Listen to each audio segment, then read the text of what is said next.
So, coronavirus taking the world by storm. Gyms, pubs, cinemas closed. What are you going to do? I'm not just going to let this channel remain dormant. I'm going to keep it active. So I thought, you know what? I had a plan to do a review of films from different decades. So I'm going to start with the year 1990. Films that are turning 30 years old. And boy, what a decade it was. Tom Cruise and Nicole Kidman, they got married. Sammy Davis Jr. sadly passed away. The Hubble Space Shuttle was launched. Mandela was released from prison after 27 years, and there were a whole lot of films that were released that year. And again, I can't review all of them, so I'm just going to review the ones that I enjoyed the most and the ones that I always wanted to review. So here we are with the first one, Another 48 Hours.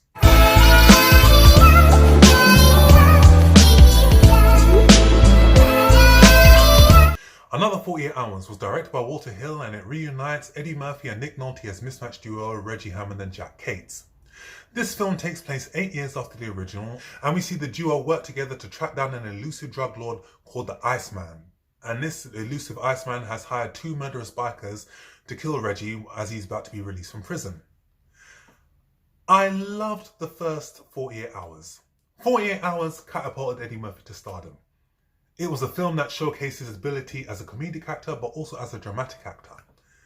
It was a film that set the template for the buddy genre, and we have seen that done in countless other films, namely Lethal Weapon and Bad Boys.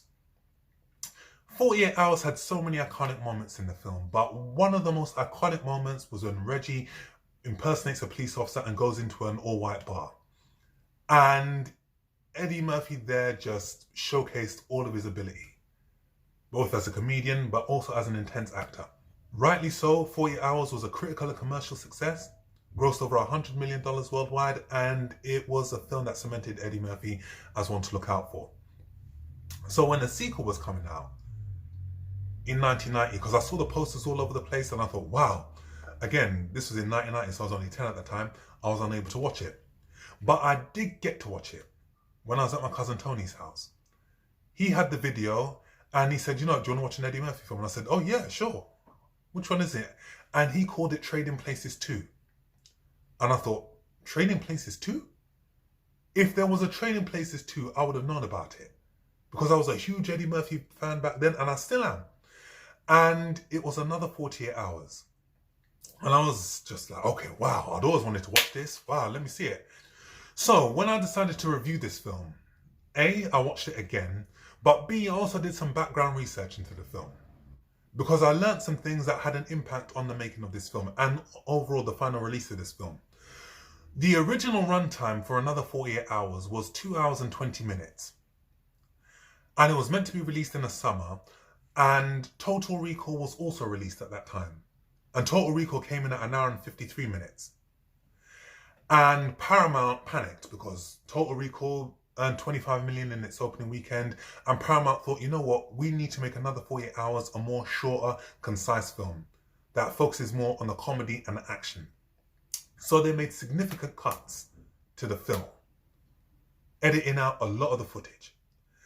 The late Brian James, who plays Ben Kehoe in this film and was a brilliant character actor, who was a regular collaborator of Walter Hill. They worked together on The Warriors, The First 48 Hours, they worked together in Red Heat. Brian James starred in other films such as Blade Runner, Striking Distance, Tango and Cash. He had a significant role in this film. Whereas he was a co-star in the first film, in this one he had played a more significant role. But he was so disappointed when the majority of his scenes were cut from the film. So a lot of the plot and a lot of the details in the film were left on the cutting room floor. And as a result, Another 48 Hours had a lot of inconsistencies, a lot of plot holes, and it felt like a rehash of the first film. And a lot of the key scenes that made the first film work have been recreated in Another 48 Hours, but they're not done to the same effect. Just like when you photocopy something. When you copy an original, the photocopy looks different, doesn't feel different, but it doesn't feel quite the same as the original. And that is the best way to describe Another 48 Hours. A sequel is meant to be a continuation of a narrative, not a rehash. And that is what Another 48 Hours is. It's not a bad film, it's not a great film either, and it's nowhere near as entertaining as the first film. And I can't help but wonder what impact those deleted scenes would have on Another 48 Hours had they been included in the film.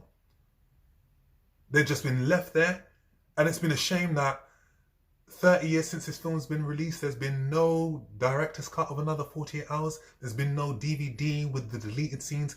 Another 48 Hours does its best to connect itself to the first film. One of the bikers who have been hired to kill Reggie, Cherry Gans, is played by the brilliant Andrew Divoff.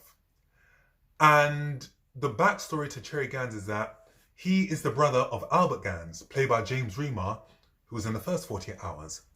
And Cherry has vengeance on his mind because it was Reggie who led Jack Cates to Gans, and it was Cates who'd killed Gans at the end of the first 48 Hours. Also in the first film, we learned that Albert Gans had escaped from prison because he and Reggie and a few others had robbed a drug dealer of $500,000 during a drug sale. And we then learned in Another 48 Hours that it was actually the Iceman, this elusive Iceman, who was the drug dealer in the first film. So they do their best to connect themselves to the first film. But again, like I said before, it's a sense of deja vu. Some of the key scenes that worked in the first film don't work in this film. Even some of the action sequences. The prison bus sequence was almost reminiscent of the second to last act in the first 48 Hours, where Reggie and Jack are in a Cadillac. They see Gans on the bus and they start a shootout between one another.